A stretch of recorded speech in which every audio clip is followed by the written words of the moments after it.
Hi, I'm Jerry O's with Wycliffe Associates. Been doing work with community development, and I've got my co-worker Tate Powell, who also has been helping with community development. We've been putting these bucket kits in the, exposing them to the nationals in Cameroon, Africa, and we just thought it would be good to make a little training DVD of assembling this bucket irrigation kit that comes from Chapin Living Waters, and I just want to read you a little bit that explains the bucket kit. The bucket kit, consisting of 100 foot of drip hose, fittings, and connecting tubes, is ideal for families in communities where running water and pumps are not available. The family connects the kit to a 5-gallon bucket elevated at least 1 meter off the ground and fills the bucket with water twice daily. This simple, inexpensive, gravity-fed system will provide enough moisture for a vegetable garden large enough to feed a small family during periods when there is absolutely no rainfall.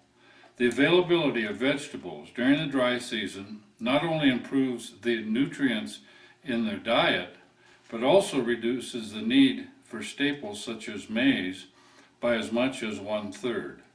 Many families return to purchase additional bucket kits in order to sell vegetables at a premium during the dry season, providing funds for other family needs such as clothing, schooling, and medical care.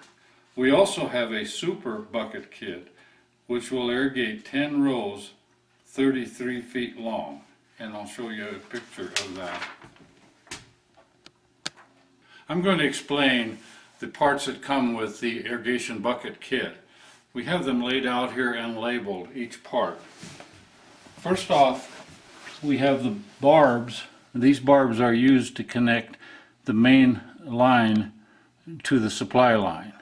Then we have the bucket adapter that goes up into the bucket, and a hole this size, 1.125 has to be put into the bucket, which can be carved with a knife.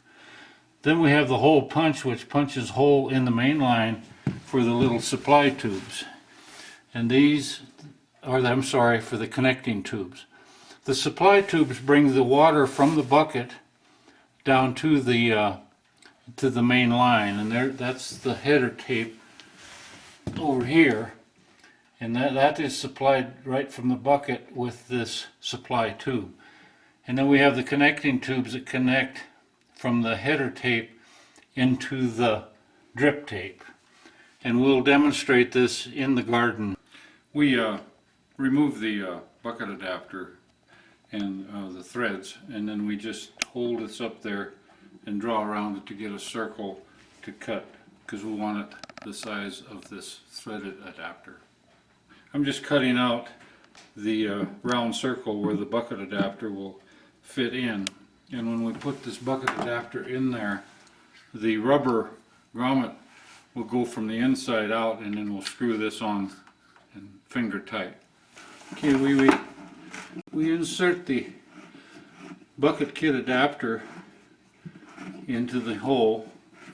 Of course, the rubber grommet is down against the face of the bottom of the bucket, and then we'll screw this in here like this and tighten this finger tight. Now this little rubber plug that the supply connecting or the supply tubes go into, you can pull it out if it becomes plugged with trash, and just take this screen and slosh it in the water to clean the screen. And that has to be, it depends on how clean your water is, of course. But that's a real nice way to clean it. Just pull that out and rinse it. In order to get full use of your 100-foot roll of tape, we string it out roughly 25 feet and get all ends equal, which I will demonstrate. So we're going to do that now, string out our roll of 100-foot tape and make it in 4 equal parts, because we want to put down in this garden, we want to put down 4 rows. Now this drip kit is also, you could put 2 50-foot rows or 4 25s. You can cut this any length you want to fit your plot size. All right, so we've laid out our drip tape and we've measured it into 4 equal sections by just laying it out and running it back and forth until we had 4 sections. We had about a foot extra, so we cut that off, and we're going to use that later on to hold the ends tight. And so I've cut this in, so I'll just go down and cut the other end now. Alright, we're just cutting this in so that we have 4 equal sections. Alright, on the ends of all these drip tapes, we'll fold them over, and if you fold them with the flat side first, and then fold it over twice, and then you take another short little piece, and you kind of bend this, and then you push that over the end, and that'll block all the ends for the drip tape. Just like that. Really important when you put the hole in the drip tape that you don't go through the seam, because it's double lapped and you'll have problems getting the supply tube or the connecting tube in. So we'll go away from the seam just a bit and carefully insert this connecting tube, run it in there, careful so we don't go on through and make a hole on the back side, and wiggle a little bit. Okay, I'm going to cut a sharp point on the connecting tubing so that it can be inserted into the drip tape, and we make a couple slices like this, and then we come over here on this to get it a sharp point. And with that sharp point, then you can stick it into the hole that you've made in the drip tape, and you kind of twist it as you stick it in. And then we'll insert our connecting tube.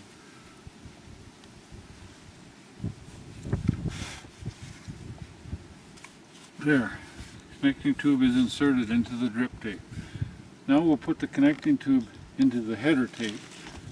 The same way, we'll make a little hole and insert this tube into the hole.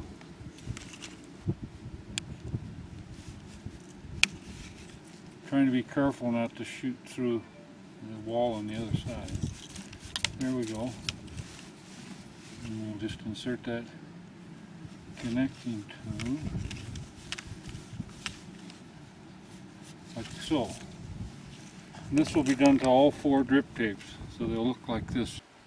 Okay, we're ready to dump our water in, but before I do that, I just wanted to explain the 3 filters on this system that keeps the sediment from plugging up your little openings in the drip tape. Number 1, we use a cloth, an old t-shirt or something here to filter the bigger pieces of as we dump it in. So we got that cloth. Then we've got this fine screen that you can remove, and that picks up some more particles, and it's easy to clean if it gets plugged. And then in the drip tape itself, there is a filter down in each line. So with those 3 filters, the consistency of the flow from the emitting through the little slots, which are every 12 inches, but that stays very consistent. The front will emit the same amount of drip as the far end. Alright, now we're just dumping our water into the drip kit.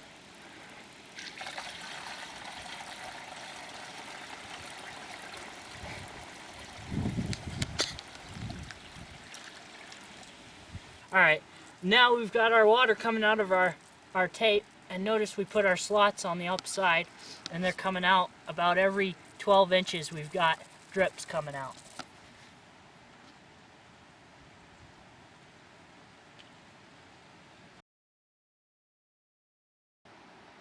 Well, this is completes the installation of the drip kit, 5-gallon bucket drip kit. We've got water coming out of every little opening, and in time those circles will get bigger and bigger and will join. And this is the setup here. It's complete.